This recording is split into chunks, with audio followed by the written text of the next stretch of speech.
sou Paula Medeiros e começa aqui a Revista da Câmara. Em menos de meia hora, as notícias que foram destaque na semana. Chamado a dar explicações sobre bloqueio de recursos, o ministro da Educação reafirma aos deputados que a prioridade do governo é o ensino fundamental e técnico, e não as universidades. Em todo o país, houve protestos de estudantes e profissionais da educação contra o contingenciamento de recursos. No plenário, 7 medidas provisórias previstas para a semana acabaram adiadas. Na Comissão Especial da Reforma da Previdência, avançou o debate sobre tempo de contribuição e idade mínima no regime geral e sobre a aposentadoria dos servidores públicos. E você vai ver também. Ministro Paulo Guedes diz na Comissão de Orçamento do Congresso que acredita na aprovação urgente de um crédito de 248 bilhões de reais para o governo e que, sem isso, não vai haver dinheiro para pagar Bolsa Família, aposentadoria e para o Plano Safra. Na Comissão de Viação e Transportes, os deputados cobraram dos órgãos federais a promessa de redução do preço dos bilhetes depois que as bagagens despachadas passaram a ser cobradas. A sessão plenária, que homenageou os 131 anos da assinatura da Lei Áurea, foi marcada por protestos. O foco foi o papel da princesa Isabel na abolição da escravatura no Brasil.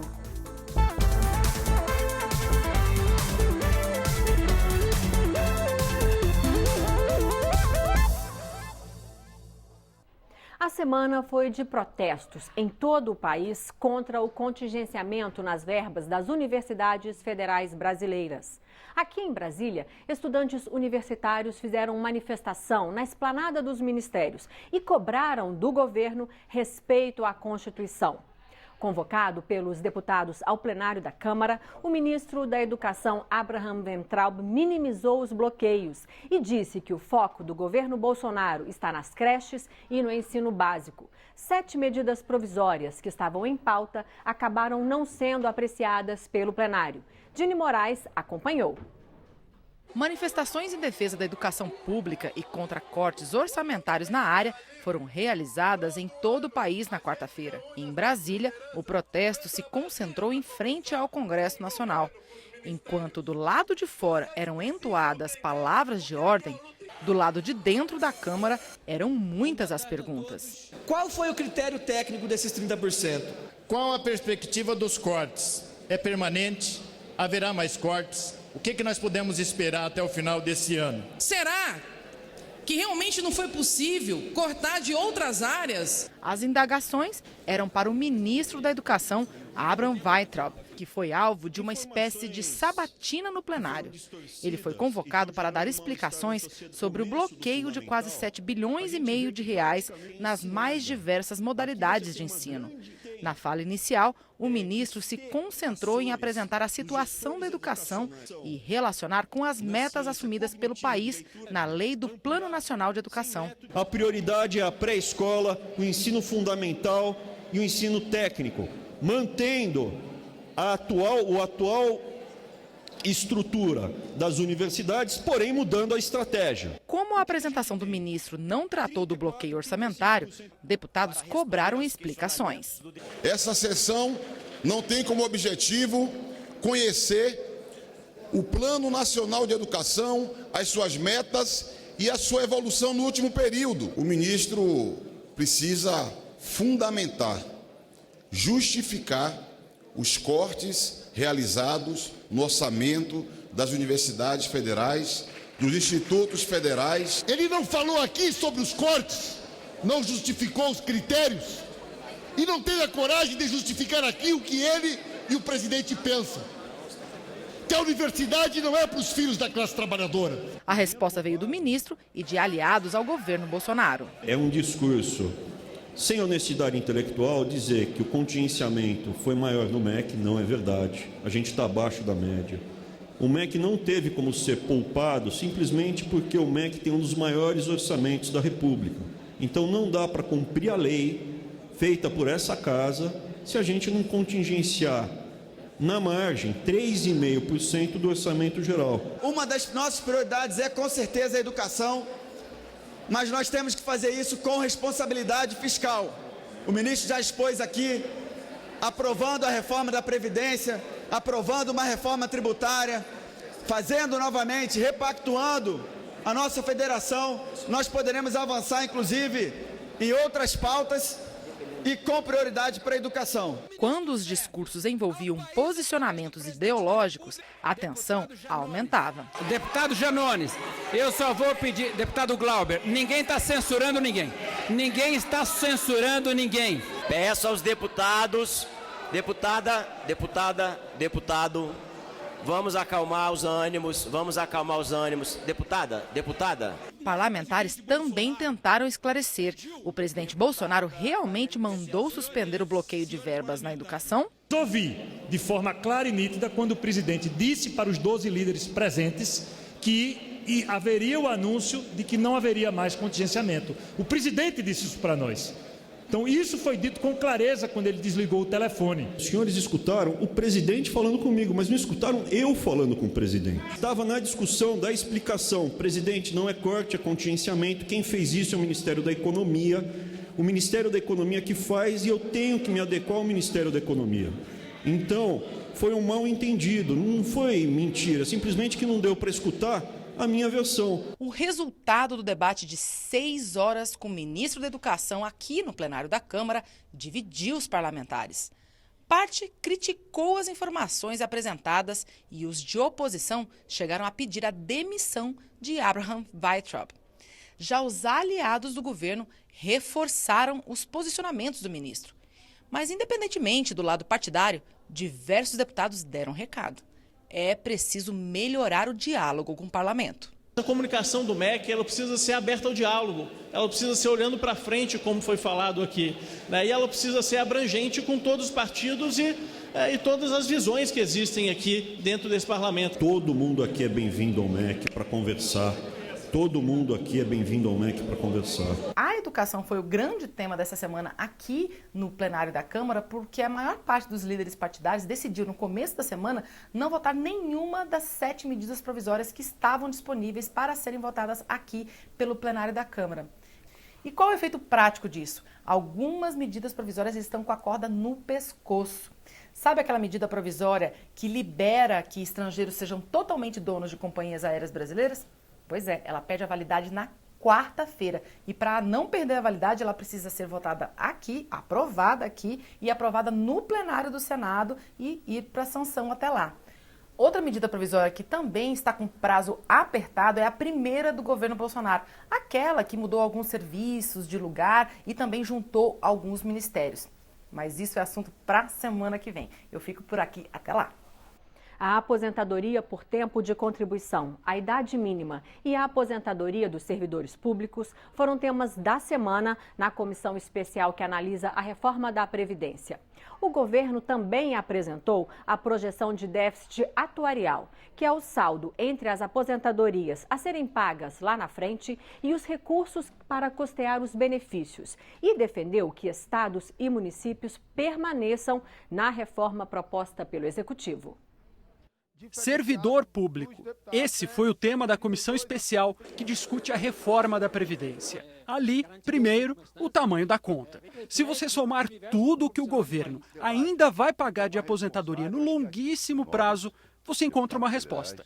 No governo federal, seria necessário 1,2 trilhão de reais. Mas ele não é o único com servidores públicos. Os estados precisariam de mais 5 trilhões. Os municípios, de cerca de 1 trilhão. A proposta do governo muda as regras de aposentadoria para todos. Uma solução futura, que vira um problema agora. Com esse debate que está aflorado com relação à reforma da Previdência, já desde o ano passado, há uma correria muito grande de servidores para poder se aposentar. A situação hoje, para os municípios, ela é dramática. Se nada for feito, senhores deputados, nós poderemos entrar num colapso, sim. A situação nos estados não é melhor. Nos próximos 10 anos, os estados que hoje já estão enfrentando essa dificuldade terão um aumento de 50% no número de aposentados. Nos próximos 10 anos, o número de aposentados nos estados, que hoje é de 1,6 milhão, crescerá em mais 800 mil. pelas contas do governo, a reforma poderia gerar uma economia de mais de 30% para os municípios, para os estados, de cerca de 20%. Números que a oposição questiona. Os dados que eu tenho, por exemplo, do estado do Paraná, demonstram pelos técnicos de lá de que a economia que o governo diz aqui é 5, 6 ou 7 vezes menor. Qual é o número real? Quais as pessoas a serem atingidas? Como isso vai impactar nas economias? Não é possível tratar de um problema tão grave como esse com achismo ou com a falta de dados. Outra discussão é política. Brasília pode pagar o custo de uma mudança que deveria ser feita pelos estados. A dúvida existe até mesmo do ponto de vista técnico. Existem estados que, da forma com que está a PEC, possa ter um problema do ponto de vista fiscal agravado. Então nós precisamos ver estado por estado para poder tomar essa decisão. Mais uma semana de Paulo Guedes na Câmara, desta vez na Comissão Mista de Orçamento. O ministro da Economia disse acreditar na aprovação do projeto de crédito suplementar, no qual o governo pede autorização ao Congresso para quitar 248 bilhões de reais em despesas correntes. E que, sem isso, não haverá dinheiro para aposentadorias, Bolsa Família e financiamento da próxima safra agrícola. O repórter Cid Queiroz acompanhou. O ministro da Economia veio à Comissão de Orçamento explicar a necessidade de o Congresso aprovar novos créditos para o governo. Basicamente, nós estamos aqui para pedir à Câmara de Deputados, trazendo ao Congresso, um pedido de crédito suplementar, explicando o seguinte: olha, 200 bilhões de Previdência, 30 bilhões de benefício de prestação continuada, 6 bilhões de Bolsa Família, 10 bilhões de Plano Safra, estão em risco, porque nós precisamos desse crédito suplementar, precisamos de licença para nos endividarmos para pagar isso daí. Segundo o Ministério da Economia, a projeção de déficit para esse ano é de quase 148 bilhões de reais. Ano que vem, 124 bi. E 2022, 31,4 bi. A trajetória é decrescente por causa do teto de gastos aprovado no governo passado. Quando você vai olhar, você vê logo a primeira despesa dos 248, 100 são exatamente da Previdência. O buraco da Previdência virou um buraco negro fiscal que ameaça engolir o Brasil. Paulo Guedes garantiu que é possível reverter o ciclo de déficit já a partir do ano que vem, se houver aprovação de reformas. Eu confio no Congresso. Não tem dinheiro. O Brasil está com uma grave crise fiscal, está com um buraco grande nas contas públicas e nós precisamos corrigir isso. E como é que se corrige? Fazendo com que as reformas aconteçam e os déficits sejam controlados. O ministro falou que não é a favor de aumentar impostos. Eu também não sou, principalmente dos pobres, do setor produtivo, mas há outras maneiras de aumentar receitas. Uma delas eu já havia citado em outra ocasião, é combater os sonegadores, os fraudadores. Na audiência, o ministro fez uma crítica à aprovação de uma proposta que aumenta o valor das emendas impositivas dos parlamentares. Em vez de vir aqui para pedir num orçamento de 1 trilhão e 500 bilhões, vir aqui para pedir 11 bilhões, é isso que a classe política brasileira está reduzida? Eu acho isso uma indignidade. Eu acho isso inaceitável. Eu acho que vocês são responsáveis por 1,5 trilhão. E o ministro concluiu: isso é um governo. E governar é fazer escolhas. Numa palestra a investidores em Nova York, o presidente da Câmara, Rodrigo Maia, disse que a reforma da Previdência sozinha não será suficiente para promover o crescimento econômico e a geração de empregos necessários ao Brasil. Maia defendeu também a reestruturação do Estado e a retomada dos investimentos públicos para impedir que o país sofra retrocessos sociais. Na CPI do BNDES foram ouvidos 2 funcionários do banco que atuaram na área de comércio exterior do governo federal nos últimos anos. Eles participaram da aprovação de operações de financiamento à exportação na Câmara do Comércio Exterior, a CAMEX. Lita Espíndola, ex-secretária executiva da Câmara do Comércio Exterior, a CAMEX, falou com o respaldo de uma decisão do Supremo Tribunal Federal que lhe garantia o direito de não responder a perguntas que pudessem causar prejuízo à sua defesa num eventual processo criminal. A servidora foi acusada numa delação premiada de receber vantagens financeiras da Odebrecht para favorecer a empresa em decisões da Camex. O órgão, integrado por vários ministérios, é quem decide as operações de financiamento à exportação dos bancos públicos, como o BNDES. Lita Espíndola, já aposentada, disse que nunca respondeu a nenhum processo e, portanto, não teve a oportunidade de se defender das acusações que saíram na imprensa. A pessoa fala que quer mostrar a verdade, que quer mostrar a inocência e não tem obrigação de falar a verdade, é uma coisa assim que para mim fica um pouco difícil, assim. Os senhores, por mais que acreditem em mim, e se eu fizesse a defesa e tivessem convicção da minha inocência, os senhores não poderiam me inocentar da ação judicial. A senhora está aqui porque a senhora foi citada por receber propina, por favorecer o Odebrecht. Rodrigo Toledo Cabral, que representava o Ministério da Fazenda, disse que muitas vezes se manifestou contra operações de financiamento à exportação aprovadas na Camex, mas afirmou que essas operações eram embasadas em leis e políticas públicas, que ele, como servidor, não poderia questionar, mesmo que discordasse. E você vai ver daqui a pouco na revista da Câmara. Deputados cobram dos órgãos federais a promessa de redução do preço das passagens aéreas depois que as bagagens despachadas passaram a ser cobradas. E a sessão plenária, que homenageou os 131 anos da assinatura da Lei Áurea, foi marcada por protestos. O foco foi o papel da princesa Isabel na abolição da escravatura no Brasil. É só um instante.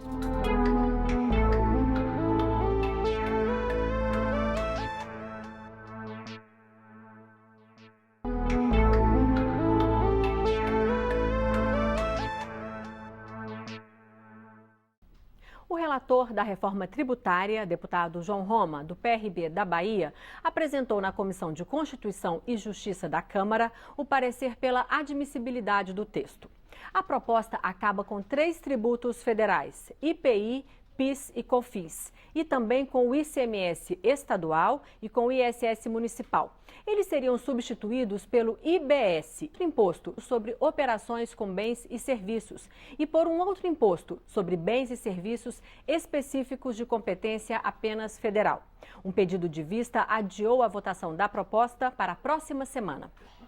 E o presidente do Banco Central falou a deputados e senadores que a mudança das regras previdenciárias e outras reformas econômicas são o gatilho que deve fazer o Brasil voltar a crescer. O presidente do Banco Central, Roberto Campos Neto, acredita que a tendência do Brasil é retomar o crescimento econômico, apesar dos números que vêm apontando uma baixa expansão do PIB e do ambiente internacional de incertezas. Falando aos deputados e senadores da Comissão Mista de Orçamento e de outras 6 comissões da Câmara e do Senado, ele disse que os investidores estão esperando reformas que equilibrem as contas do governo e melhorem a competitividade do país. Quando nós formos sérios e passarmos a mensagem que somos sérios e que estamos dispostos a encarar esse problema, mais rápido virá o investimento. Ele deixou claro que o Brasil ainda sofre interferência da economia internacional, isso é claro, isso todo mundo sabe, mas deixou mais claro ainda a importância da aprovação da nova Previdência. Mas o deputado Mauro Benevides Filho aponta outros fatores. Entre eles está o que o parlamentar chama de conservadorismo do Banco Central. Há uma ancoragem das expectativas dos agentes econômicos de que a inflação, e realmente ela está convergindo para 4,14%, para uma meta de 4,25%, não há nenhuma razão técnica para o Banco Central preservar a taxa de juros em 6,5%. Na Comissão de Viação e Transportes, os parlamentares cobraram dos órgãos federais a promessa de redução no preço dos bilhetes depois que as bagagens despachadas passaram a ser cobradas. A perspectiva de abertura do mercado das aéreas para o capital estrangeiro também foi discutida. Você já deve ter ouvido alguém falar que sai mais barato comprar uma passagem aérea para o exterior do que para algumas cidades do Brasil. Deputados que participaram da audiência pública relataram casos concretos. Quando eu olho de Araguaína, outra cidade metropolitana no Tocantins, para Brasília, aí já pula para R$ 2.200. Quando eu faço a mesma pesquisa no mesmo momento, nas mesmas datas, Para voos internacionais, Brasília, Miami, 7 horas e 42 minutos de voo. R$ 1.200, R$ 1.300. A angústia que o povo do Amapá vive, sendo a única capital, Macapá, banhada pelo Rio Amazonas, nós temos um oceano de Rio Amazonas na frente da nossa capital, mas o Brasil não conhece porque é caro demais chegar lá para conhecer. O secretário nacional da Aviação Civil explicou. Foi regulamentado a questão da franquia de bagagem, que esse é um elemento importante, né, para que a gente crie um modelo, um ambiente propício para a entrada dessas empresas low cost. Há 2 anos, quando foi publicada a Resolução 400 da Agência Nacional de Aviação Civil, além de estabelecer condições gerais para o transporte regular, doméstico e internacional de passageiros no Brasil, também traria melhorias não só para as empresas aéreas, como também para os consumidores. Foi essa resolução, a 400, que permitiu a cobrança de bagagens despachadas. As melhorias prometidas não vieram, ressaltaram os deputados. Se eu tinha uma condição de despachar uma bagagem sem pagar mais, e agora se eu só viajo e se eu despachar eu tenho que pagar, eu estou pagando mais. Então as passagens não reduziram e o cliente está pagando mais. Pela lógica da oferta e da procura, com mais companhias aéreas no mercado, maior seria a concorrência entre elas. Quando o mercado for aberto para o capital estrangeiro, como que as empresas brasileiras vão conseguir competir? Quando acabar o monopólio, as empresas vão falir? Uma empresa entra, derruba o preço, eu preciso derrubar o meu preço também para poder competir, vai aumentar o meu prejuízo, porque o histórico dos últimos anos é de 13 bilhões de prejuízo. Ou eu tenho caixa para suportar isso, ou eu consigo um novo capital, ou quebra. É a lei de mercado. Hoje o mercado nacional conta com 4 grandes empresas, Azul, Gol, Latam e Avianca. A Avianca está em processo de recuperação judicial e já reduziu sua malha aérea em 40%. A Avianca está saindo. O que vai acontecer? Azul, Gol, Latam, uma das 3 vai se comprar. A história se repete, infelizmente. Então é com tristeza que eu falo isso, mas eu acho que a gente tem a chance de mudar. O passado não dá para mudar, o futuro eu acho que a gente consegue. Na CPI da Câmara, que investiga a tragédia na mina da Vale do Rio Doce, em Brumadinho, funcionários da empresa prestaram depoimentos de mais de 7 horas à comissão. Para os deputados, a mineradora cometeu crime ao omitir problemas na barragem do Córrego do Feijão. O primeiro depoimento foi o de Wagner Araújo, chefe de fiscalização de barragens da Agência Nacional de Mineração, a ANM, em Minas Gerais. Ele afirmou que a Vale não informou nenhum incidente na barragem que pudesse causar o rompimento. Alguns alertas que a estrutura vinha apresentando. Então, no nosso entendimento, se isso realmente ficar comprovado através das investigações, houve para a gente, no nosso entendimento, a omissão das informações. Ela omitiu informações importantíssimas e fundamentais para que a Agência Nacional de Mineração pudesse ter tomado as medidas cabíveis de evacuação da área, de interdição da área, que não foram tomadas, uma vez que a Agência Nacional de Mineração não tinha sido notificada que problemas estavam existindo dentro da barragem. A seguir, a CPI ouviu os depoimentos de 2 funcionários da Vale que chegaram a ser presos logo depois do rompimento da barragem de Brumadinho. O executivo Rodrigo Gomes de Melo disse que quando assumiu a área operacional da mina da Vale, o tratamento de rejeitos era feito a seco e ele não tinha responsabilidade pela barragem que já estava desativada. O engenheiro Felipe Figueiredo, por sua vez, disse que é especialista em recursos hídricos e apenas secretariava as reuniões da equipe da área geotécnica, responsável pelo acompanhamento da segurança da barragem. Ele disse que participou de reuniões em que foram alterados os critérios técnicos que definiam o risco de acidentes na barragem e garantiu que, como não era especialista em geotécnica, apenas seguiu a rotina de repassar as informações aos seus superiores na Vale. Muitos defendendo que não havia o parâmetro de segurança necessário para as atividades que a Vale ainda fazia lá do ponto de vista de minas que ainda funcionavam, dinamites que eram acionadas, tudo isso, com certeza, devia ter sido paralisado. A A comemoração dos 131 anos da assinatura da Lei Áurea pela Princesa Isabel em sessão solene no plenário Ulisses Guimarães foi marcada por debates acirrados e a homenagem teve que ser interrompida mais de uma vez. O movimento negro não comemora o 13 de maio como a data da abolição da escravidão no Brasil e realizou um protesto. A sessão solene foi pedida pelos deputados Eduardo Bolsonaro e Luiz Felipe de Orleans e Bragança. Princesa Isabel foi uma das figuras femininas mais importantes da história do Brasil. Imagine isso, lá naquele tempo, no século XIX. Ou seja, era uma pessoa à frente do seu tempo. A Princesa Isabel, ela teve a honra de estar junto com os abolicionistas nesse grande processo.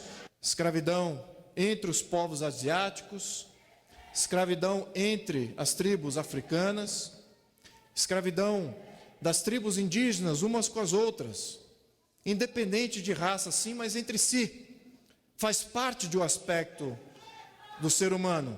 A sessão foi interrompida por ativistas do movimento negro que faziam um protesto no Salão Verde. Com faixas, cartazes e a bandeira do Brasil em tons de rosa, o grupo entrou no plenário gritando palavras de ordem. A sessão teve que ser interrompida.